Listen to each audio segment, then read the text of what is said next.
अच्छा, क्या आपको क्या लगता है इस बार कौन किस पर भारी पड़ने वाला है? क्योंकि जैसे चुनाव पास आ रहा है, चुनाव की घड़ियां पास आ रही, बयानबाजी उतनी तेज होती जा रही है। जैसे पिछली बार मैंने बताया था भारी के रूप में, तो यहाँ पे तो देखा जाए तो जैसे पिछली बार बताया मैंने कि भारी के रूप में इसलिए पड़ रहे हैं कि रामलाल जी मालवी लगातार चुनाव जीतने वाला कैंडिडेट नहीं है। 2003 में आ रहे हैं, 2013 में आ रहे हैं और 2023 में उनका नंबर है, क्योंकि एक चुनाव छोड़ के वो जीतते हैं, हमेशा चुनाव जीतते नहीं है वो। राहुल गांधी शेडोल में मौजूद थे, उन्होंने यहाँ पर तमाम बातों का जिक्र किया। कुछ बातें यहाँ पर कोर्ट में कर दी, तो उन्होंने कहा कि भाई एमपी में पटवारी बनने के लिए पैसे देने पड़ते हैं, रिश्वत देनी पड़ती है। पटवारी का हालांकि मुद्दा मध्य प्रदेश में बहुत बड़ा रहा, तो रोजगार एक काफी बड़ा मुद्दा है। इस पर आप क्या कुछ कहेंगे? उनके बात पर हिंदुस्तान विश्वास करता कितना है? मतलब रोजगार की कोई समस्या नहीं है मध्य प्रदेश में? रोजगार इतना सारा रोजगार खुला हुआ है। चलिए कुछ यहाँ युवा। अच्छा, आप लोग कहाँ लोकल हैं? आप कहाँ से हैं?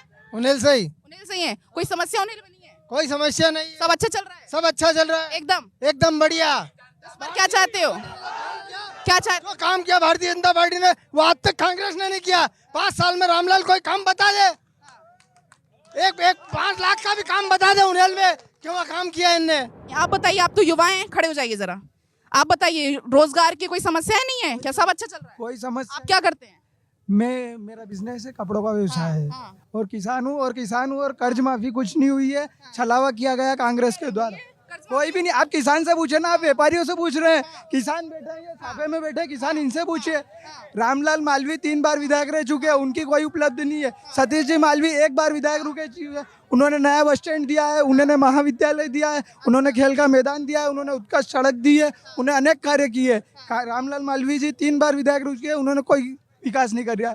और आप पूछना चाहिए तो कर्ज माफी किसानों से पूछे। चलिए एक बार किसानों से बात कर लेते हैं। हाँ, बताइए। मैं खेती करता हूँ, मेरा कोई 2 लाख माफ नहीं हुए। कोई 2 लाख माफ नहीं हुआ? 2 लाख माफ नहीं हुए। हम जवाब लेंगे आपसे, जवाब लेंगे। हाँ। मैं बोल रहा हूँ कोई 1 रुपये माफ नहीं हुआ है।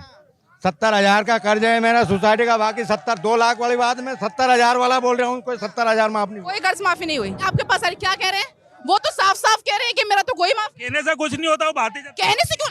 अरे यही तो जनता है, यही तो जनता। ये लोग भारतीय जनता पार्टी के कार्यकर्ता है और वो मंडल में पदाधिकारी है, इसलिए बात कर रहा हूँ। मैं रिकॉर्डेड में आपको उपलब्ध करूंगा। सोसाइटी बैंकों में लोग 2 लाख रुपए तक कर्जा माफ हुआ है। बैंक ऑफ बड़ौदा में 2 लाख रुपए तक का कर्जा माफ हुआ। बैंक ऑफ इंडिया में 2 लाख रुपए तक का कर्जा माफ हुआ। इस चीज की सारे मैं रिकॉर्ड में इनको उपलब्ध करा सकता हूँ और करवा देंगे इनको उपलब्ध। ये आ जाए मेरे पास, मैं उपलब्ध करवाऊँ इनको पास। 2 लाख रुपए तक का कर्जा माफ नहीं हुआ, कौन कह सकता है? मैं इनके पैसा पूछो कि 2 लाख रुपए कर्जा माफ नहीं हुआ, या इनसे पूछो तो सही कि किसका कर्जा माफ हुआ है कि नहीं हुआ है। सिर्फ कहने से कुछ नहीं होता है कि नहीं हुआ।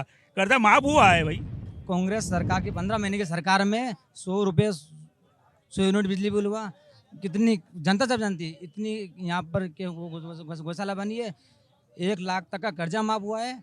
और इस बात से जनता सब जानती है।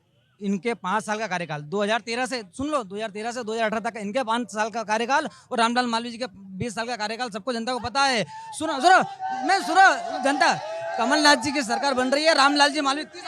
चलिए जिस तरीके से, देखिए अभी आपने सुन लिया होगा तमाम यहाँ पर बयानबाजी, अभी आपने सुन लिया होगा। लेकिन अगर हम इस विधानसभा क्षेत्र की बात करें तो कई पर्यटन क्षेत्र लगते हैं, कई धार्मिक क्षेत्र यहाँ पर इसके अंतर्गत आते हैं। आप यहाँ लोकल रहते हैं, उनके विकास को लेकर अगर हम बात करें तो आप क्या कुछ यहाँ पर कहना चाहेंगे? धार्मिक क्षेत्र के हिसाब से बात करें तो एक मेलेश्वर महादेव आता है, यहाँ पे अपना विकास हुआ है, पाला बंधा है उस हिसाब से। और दूसरा जो उन्हेल विकास की जो बात होती है, उन्हेल क्षेत्र के विकास की बात होती है, तो उन्हेल क्षेत्र के विकास में अभी तक दोनों पार्टियां लगभग कुछ नहीं कर पाई है। दोनों कुछ नहीं कर पाई। हाँ, परंतु आखिरी में अभी जाते हुए शिवराज जी उन्हेल को तहसील का दर्जा दे गए हैं। ये सतीश मालवी के अनुरोध पे तहसील का दर्जा प्राप्त हुआ। इसके अलावा कांग्रेस और बीजेपी का जब आकलन किया जाए तो भाजपा जो है ये कार्यकर्ता आधारित पार्टी है, और कांग्रेस जो है, कांग्रेस हमेशा व्यक्ति के ऊपर चुनाव जीतती है, और जिस व्यक्ति में दमखम हो वो कांग्रेस जीत सकती है। परंतु कांग्रेस ने एक दमखम वाला उम्मीदवार नहीं दिया है, इसलिए यहाँ पे कांग्रेस की अपेक्षा सतीश मालवी क्षेत्र में भारी पड़ रहे हैं। लेकिन अगर ये वाली बात होगी, अगर हम बात करें इसकी सीएम की, अगर हम बात करें तो कांग्रेस का तो फिर भी सीएम फेस क्लियर है, बीजेपी ने तो वो भी अभी क्लियर नहीं किया है। फिर तो सीएम के लिए कमलनाथ सरकार बना रहे हैं करीब। हाँ।